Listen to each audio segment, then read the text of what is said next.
Ya, baru saja kita saksikan bersama pemirsa di visual sudah dilantik pimpinan DPR yang menjabat selaku Ketua DPR adalah pemenang pemilu 2024 yaitu PDI Perjuangan. Tidak berubah ya, Undang-Undang MD3 mengatur hal tersebut. Kemudian untuk posisi Wakil Ketua Komisi atau Wakil Pimpinan DPR diisi oleh partai berikutnya, pemenang kedua, 3, 4, dan 5, yaitu dari fraksi Golkar, Gerindra, kemudian ada Nasdem dan PKB.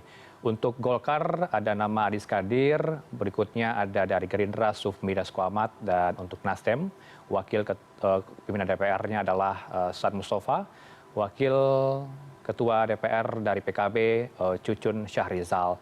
Tentunya mereka sudah lantik dan langsung dipandu oleh Mahkamah Agung dan sudah menandatangani surat keputusan pasca dilantik. Dan tentunya ini menimbulkan pertanyaan di publik, kenapa nama Puan Maharani kembali muncul sebagai calon tunggal yang diajukan oleh PDIP untuk duduk kembali di kursi Ketua DPR. Kita bahas bersama dengan narasumber pada malam ini. Sudah bergabung dengan kami Bang Alex Indra Lukman, Bendahara Fraksi PDIP, dan juga sudah bergabung melalui sambungan daring Direktur Eksekutif Indo Strategik, Mas Ahmad Khairul Umam. Selamat malam, Bapak-Bapak, sehat selalu semuanya. Selamat malam. Malam. Baik, saya mau ke Bang Alex. Bang Alex, selamat ya kepada Ibu Puan sudah menjadi Ketua DPR di 2024-2029. Tapi pertimbangannya apa, Bang Alex? Kenapa nama Puan kembali yang diajukan sebagai calon tunggal? Baik, terima kasih. Yang pertama saya ingin meluruskan dahulu bahwa saya bukan bendahara fraksi pada periode ini, tapi bendahara fraksi pada periode 2014-2019. Itu yang pertama. Nah, terkait kemudian partai menetapkan kembali Mbak Puan sebagai Ketua DPR RI dalam melaksanakan amanat Undang-Undang MD3, Undang-Undang Nomor 13 Tahun 2019, itu seperti kita bisa lihat dari rekam jejak Mbak Puan, bahwa beliau adalah seorang tokoh politik yang kenyang dengan pengalaman, dengan asam garam, yang boleh kita katakan sudah memiliki pengalaman di dua bidang, eksekutif dan legislatif, di mana pernah menjadi Menko PMK, itu adalah Menko perempuan pertama dalam sejarah Republik, dan juga kemudian menjadi Ketua DPR RI pada periode 2019-2024, dan juga adalah Ketua DPR perempuan pertama. Dan selama beliau memimpin DPR RI ini selama 5 tahun, di mana saya juga menjadi staf khususnya, bisa kita lihat dari produk-produk DPR, terutama juga dalam legislasi, di mana ada 224 undang-undang yang kita sahkan, yang disahkan oleh DPR RI, dan juga menjadi tuan rumah dari beberapa event antar parlemen internasional. Dan ini semua kemudian menjadi argumentasi atau basis dari DPP Partai untuk kembali menetapkan Mbak Puan sebagai Ketua DPR RI mewakili PDI Perjuangan. Baik, ada juga analisa yang menyebutkan, Bang Alex, karena saat ini posisi strategis yang bisa dijabat oleh sebuah partai PDIP adalah Ketua DPR, tidak ada harapan lain. Karena untuk kursi menteri masih pikir-pikir, masih belum jelas hilalnya ketemu antara Bu Mega dan juga Pak Prabowo. Sejumlah pihak menilai ini sebagai harapan akhir dari PDIP untuk menjabat suatu posisi strategis. Bang Alex. Ya, saya rasa ini bagian yang tidak terpisahkan, tetapi juga adalah beda kontestasi ya antara Pilpres dan Pileg. Di Pileg ini PDI Perjuangan adalah sebagai pemenang, dan ini adalah sesuai dengan undang-undang, reward yang tertinggi, jabatan posisi secara protokoler adalah RI 6, Mbak Puan sendiri pernah menjalani itu dan kembali mengulangnya. Baik, dan juga jadi ada... kalau mau katakan misalnya menteri pun itu kan di bawah RI. Baik, ada juga di bawah posisi RI 6. Baik, ada juga pendapat lain, Bang Alex. Ya, silakan. Ya, Anda mau katakan apa? Ada juga pendapat lain yang menyatakan bahwa Ibu Mega akan digantikan oleh Puan Maharani nanti selaku ketum, sehingga posisi Ketua DPR masih dijabat oleh Puan Maharani. Ini sebagai apa ya, jabatan yang harus dimiliki seorang ketum nanti, jabatan strategis. Ya, saya rasa itu sudah kita putuskan di saat Rakernas, di mana Rakernas PDI Perjuangan pada tahun lalu sudah ada pemenangan umum studi PDI Perjuangan provinsi se-Indonesia dan juga Ketua Sekretaris Bendahara DPC PDI Perjuangan se-Indonesia yang pada waktu itu memohon kembali, meminta kembali kepada Ibu Megawati untuk menjadi Ketua Umum DPP PDI Perjuangan periode 2025-2030. Jadi saya rasa itu konteksnya berbeda sekali ya, karena Ketua Umum sudah kita minta dan Kongres pada tahun 2025 nanti sebenarnya tinggal penetapan.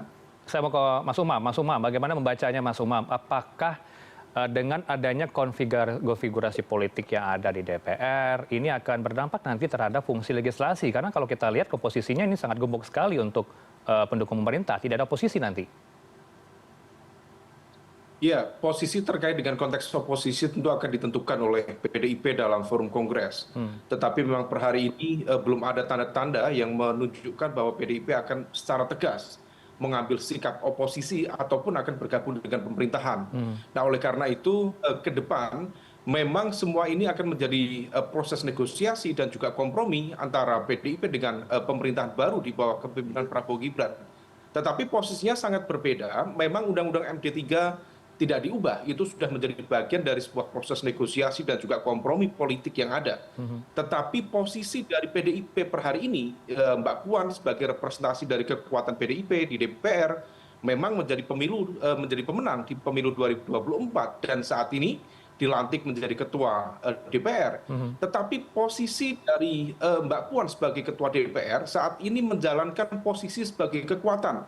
Setidaknya per hari ini menjadi kekuatan di luar pemerintahan. Dan itu berbeda dengan 5 tahun sebelumnya, di mana Mbak Puan menjadi representasi dari kekuatan pemenang pemilu sebagai ketua DPR, tetapi memiliki kepentingan untuk membackup, melancarkan, dan juga memberikan protection dalam konteks legislasi di DPR. Nah, tentu situasinya akan berubah, akan terjadi dinamika, termasuk kalau misal kita cermati sebelumnya, bagaimana kemudian proses-proses pengambilan keputusan yang kemudian melibatkan kepemimpinan di level legislasi. Waktu itu kita ingat ada fenomena ya, salah satunya terkait dengan pengambilan keputusan Undang-Undang Cipta Kerja. Mbak Puan waktu itu sebagai pimpinan forum, pimpinan sidang paripurna, kemudian memunculkan sebuah kontroversi waktu itu terkait dengan muting mikrofon dari para anggota DPR yang memberikan instruksi. Hal itu mungkin barangkali kalau misal PDIP ke depan mengambil posisi sebagai oposisi, sebagai penyeimbang, sebagai pengawas pemerintah akan sangat berbeda. Ke depan barangkali ruang-ruang kritisisme para anggota DPR, terutama dari PDIP, akan diberikan ruang yang begitu luas, meskipun semua itu barangkali tetap akan ada ruang negosiasi yang bisa dilakukan dalam proses komunikasi politik yang akan datang. Baik, pucuk pimpinan Ketua Umum PDIP ini akan berpotensi dijabat oleh Puan Maharani. Apakah memang posisi Ketua DPR penting sekali untuk dijabat untuk menduduki nanti posisi ketum, Mas Umam? Ya, di dalam konteks ini memang itu cukup strategis ya, karena bagaimanapun juga memang realitasnya PDIP tidak memiliki saham politik di pemerintahan baru. Maka kemudian posisi secara struktur kekuasaan negara yang bisa dijabat adalah di dalam konteks puncak dari kepemimpinan di legislasi, yaitu Ketua DPR RI. Maka kalau misal kemudian Mbak Puan yang dianggap sebagai bukan hanya pemilik saham tertinggi di bawah Bu Mega di PDIP, tetapi juga representasi dari simbol keluarga Soekarno yang kemudian masuk dalam kontestasi baik saat ini maupun ke depan.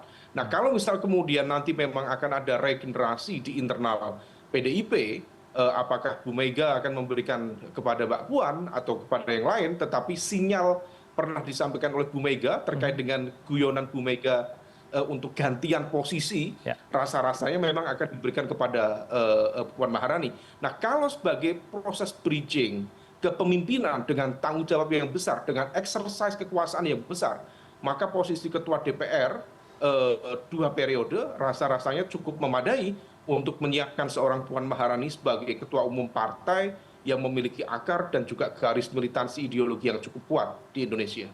Baik, Bang Alex, bagaimana kemudian dari Grassroots sendiri, apakah benar suara dari akar rumput meminta Puan untuk menjabat selaku Ketua DPR lagi? Ya, saya rasa ini kan sudah ada hierarki ya, bahwa kepengurusan partai yang bertingkat, mulai dari DPP, DPD, DPC, PAC, dan ranting, itu kita kan sudah di forum kongres dan forum-forum partai di bawahnya, itu kan sudah memberikan hak kepada DPP partai untuk menetapkan posisi-posisi strategis, menetapkan kader di posisi-posisi strategis. Itu berarti aspirasi dari bawah yang sudah disampaikan dan dijabarkan oleh DPP partai. Sehingga murni ini adalah keputusan DPP partai yang diterima oleh seluruh jajaran partai di bawahnya. Dan kembali saya ingin menyampaikan terkait soal masalah calon ketua umum, saya ingin menegaskan kembali bahwa Rakernas kita sudah memutuskan. Baik. Ya, Rakernas kami sudah memutuskan bahwa seluruh struktur DPD dan DPC se-Indonesia pada waktu itu meminta kembali Ibu Ketua Umum, Ibu Megawati Soekarno Putri untuk menjabat Ketua Umum periode berikutnya. Dan itu sudah masuk di dalam rekomendasi Rakernas PDI Perjuangan tahun lalu. Baik, dan satu lagi Mas, silakan. Imam, izin, saya ingin menyampaikan atau klarifikasi soal mic yang di-mute. Itu adalah aturan atau sistem yang ada di ruang paripurna, di mana setiap 5 menit dia akan mati dengan sendirinya. Jadi mohon izin saya untuk itu bisa diklarifikasi. Baik, ada kendala teknis ya, bukan faktor kesengajaan begitu ya Bang Alex ya. Bang Alex, ini juga menjadi catatan dari PC Indonesia Parliamentary Center yang mengkritik kinerja DPR 2019-2024 lalu dibawa ke pemimpinan Puan Maharani. Tapi sebelum ke sana kita kembali dulu ke situasi terbaru di DPR untuk melihat pasca pelantikan pimpinan DPR berikut ini. Telah dilaksanakan secara lancar dan hikmat. Atas nama pimpinan DPR RI, kami mengucapkan selamat datang di DPR RI, selamat menjadi wakil rakyat.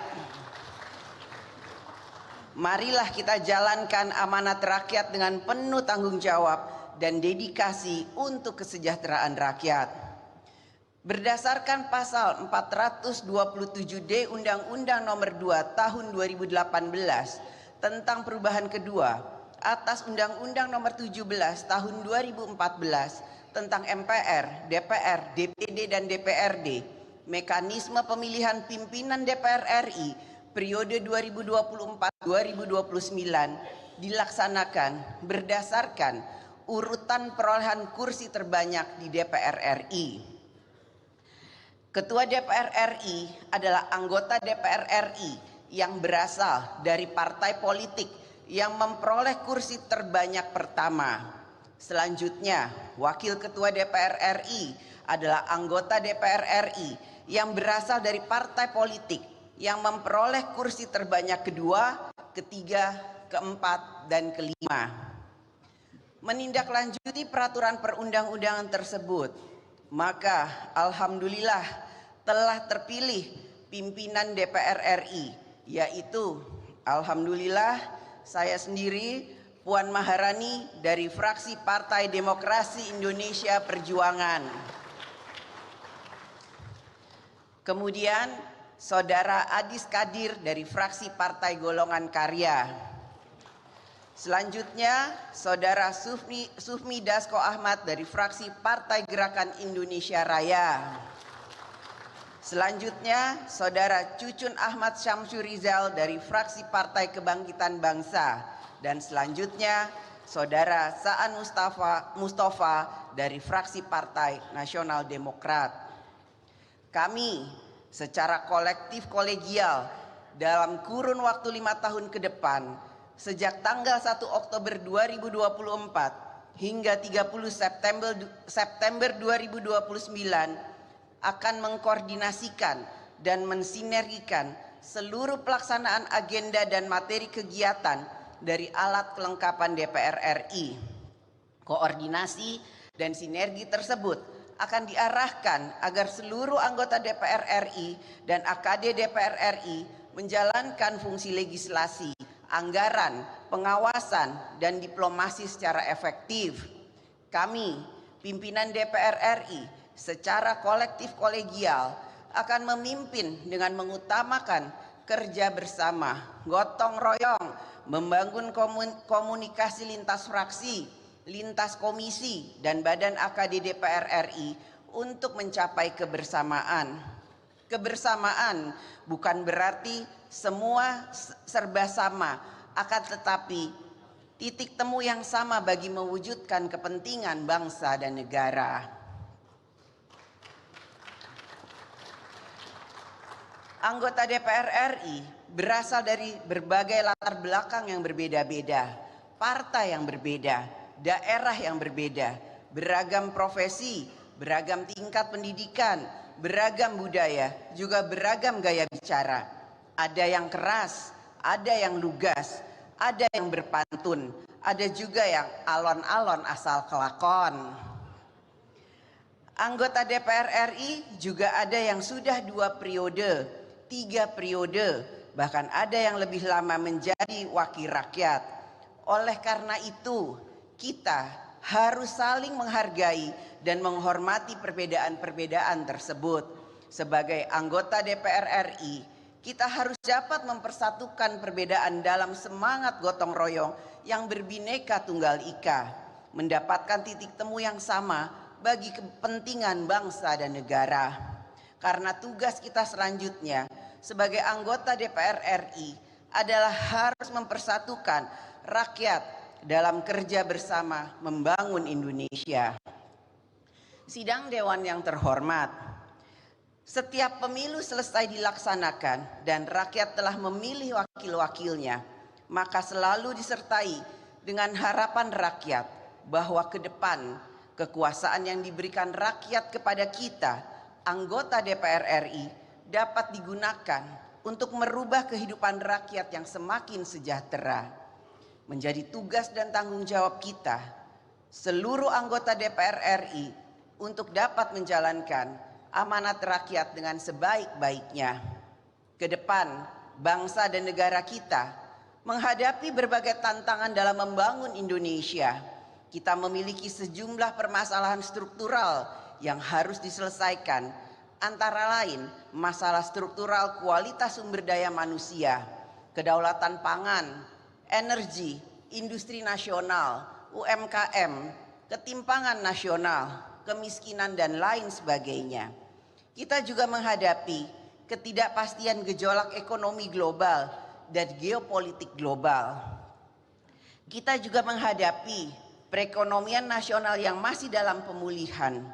DPR RI melalui fungsi-fungsi konstitusionalnya harus melakukan intervensi, yaitu dengan kebijakan negara dalam politik hukum, politik anggaran, dan politik pembangunan untuk merespon berbagai tantangan di dalam membangun Indonesia.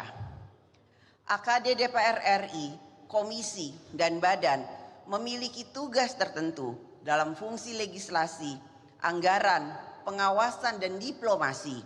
Agenda kita ke depan secara umum adalah sebagai berikut.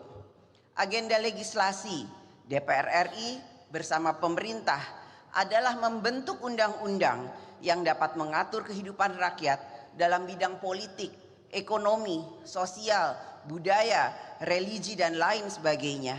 Kita dan pemerintah akan menyusun program legislasi nasional, yaitu Undang-Undang Prioritas 5 tahun ke depan.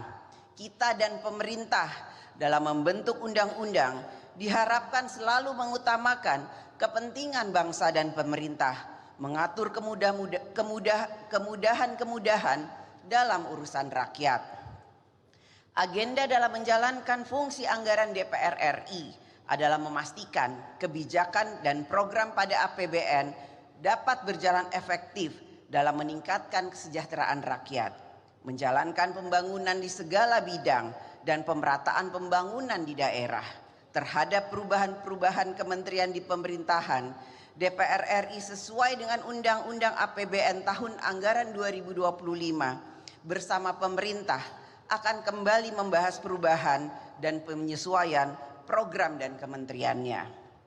Agenda DPR RI dalam menjalankan fungsi pengawasan atas kinerja pemerintah dan lembaga-lembaga negara dalam menjalankan undang-undang akan diarahkan untuk dapat meningkatkan kinerja pemerintah dan lembaga-lembaga negara dalam menangani berbagai urusan rakyat.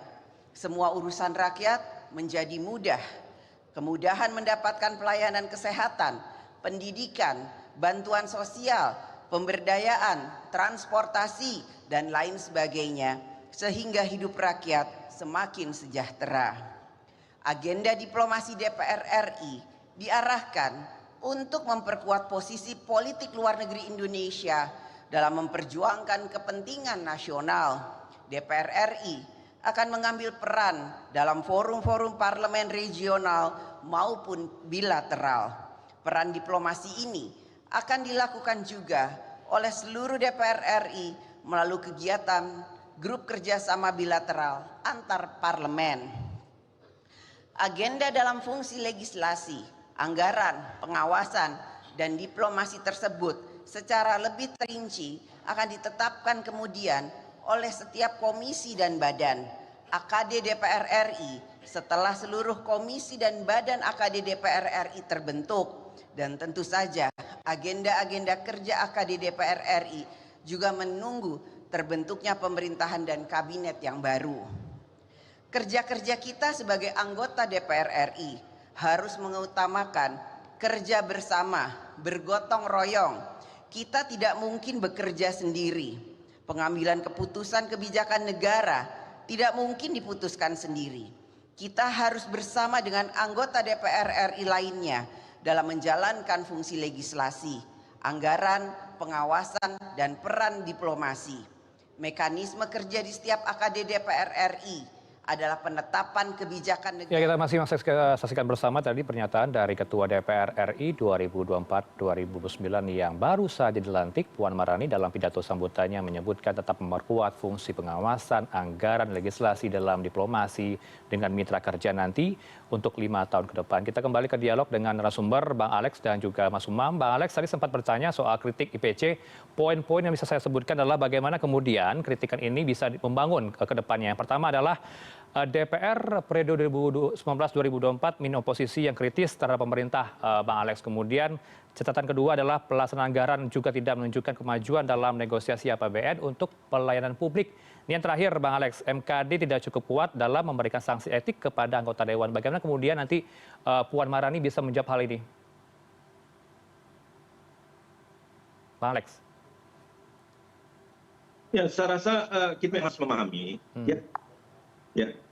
Saya rasa kita harus memahami bahwa lembaga ini seperti apa yang disampaikan oleh Mbak Puan dalam pidatonya barusan, bahwa kepemimpinan DPR itu adalah kolektif kolegial, bahwa lembaga ini juga ada fraksi-fraksi yang berbeda partai. Pada saat periode ini ada 8 fraksi, ada anggota DPR RI 580 jumlahnya yang mewakili seluruh daerah pemilihan, yang tentu saja akan memiliki aspirasi yang berbeda-beda yang harus mereka perjuangkan sesuai dengan sumpah janji jabatan yang tadi pagi diucapkan. Nah, itu yang kemudian harus diramu sedemikian rupa sehingga dinamikanya memang sangat tinggi sekali. Nah, tadi apa yang seperti dipidatokan oleh Mbak Puan, maka beliau sangat berharap bahwa apa yang kita capai dalam proses dengan mitra, dalam menyampaikan aspirasi, keputusan di lembaga ini, kita usahakan dalam musyawarah mufakat. Bukan kemudian dengan cara voting. Karena perbedaan-perbedaan yang harus kita satukan tadi. Lembaga ini tidak kemudian bisa memutuskan atau mengimplementasikan seluruh aspirasi itu dengan instan. Sehingga parameternya kemudian pasti akan berbeda dengan eksekutif. Nah, kinerja itu harus kemudian dilihat dari kondisi lembaga dengan sistem yang seperti ini. Bagaimana kemudian kami membutuhkan waktu yang ekstra dalam bekerja, dalam memperjuangkan, dalam merumuskan kebijakan-kebijakan untuk kemudian menjadi sebuah program. Saya rasa penilaian itu harus bisa kemudian melihat kondisi yang politik kita pada saat ini. Baik, terakhir sekaligus sebagai closing statement, Mas Umam sepakat dengan Bang Alex tadi, dan kemudian bagaimana kemudian Anda bisa membaca menggantungkan nasib kepada pimpinan DPR yang baru saja dilantik tadi? Mas Umam. Iya, memang tidak ada salah bahwa pimpinan DPR adalah kolektif kolegial. Tetapi bagaimanapun juga bahwa di dalam konteks kolektivitas itu tetap harus mencoba untuk menstimulasi setiap ada hal-hal yang sekiranya menjadi kritik konstruktif. Bagaimanapun juga catatan tadi juga memang cukup luas muncul di sejumlah kalangan masyarakat sipil, baik di dalam maupun luar negeri. Ada tren di mana muncul atau menguat terjadinya autocratic legalism dalam proses legislasi kita.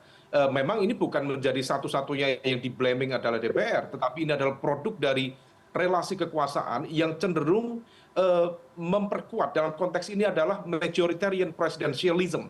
Ketika kemudian kekuatan majoritarian itu kemudian tidak memberikan ruang bagi narasi kritis dalam konteks pengambilan keputusan yang seharusnya melibatkan partisipasi publik, tetapi kemudian seolah dibawa ke ruang gelap, tiba-tiba dibawa ke paripurna dan kemudian diketok. Ini yang kemudian kembali menjadi warning bagi kita semuanya, bagi pilar-pilar demokrasi, bahwa DPR harus dikembalikan atau diperkuat dalam konteks transparansi dan akuntabilitas dalam konteks pengambilan kebijakan.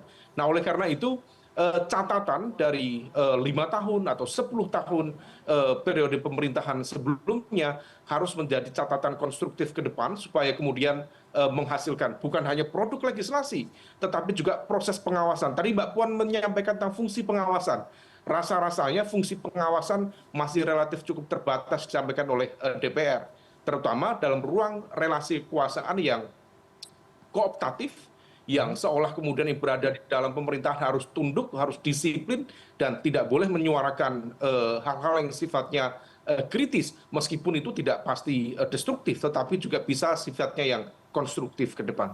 Ya, relasi kuasa menjadi dampak dari fungsi pengawasan DPR itu jadi catatan dari Anda ya, Mas Umar. Terima kasih untuk analisa Anda pada malam ini bersama kami. Semoga nanti harapan 280 juta penduduk kepada anggota Dewan, apalagi pimpinan DPR yang baru sekarang ini akan bisa diwujudkan ya harapannya, semangatnya untuk fungsi pengawasan, anggaran, dan legislasi. Terima kasih untuk waktu Anda berdua, Bang Alex Indra Lukman, politisi dari PDI Perjuangan. Kami rela tadi ya, tidak fraksi sekarang, tapi fraksi 2014-2019 begitu ya Bang Alex.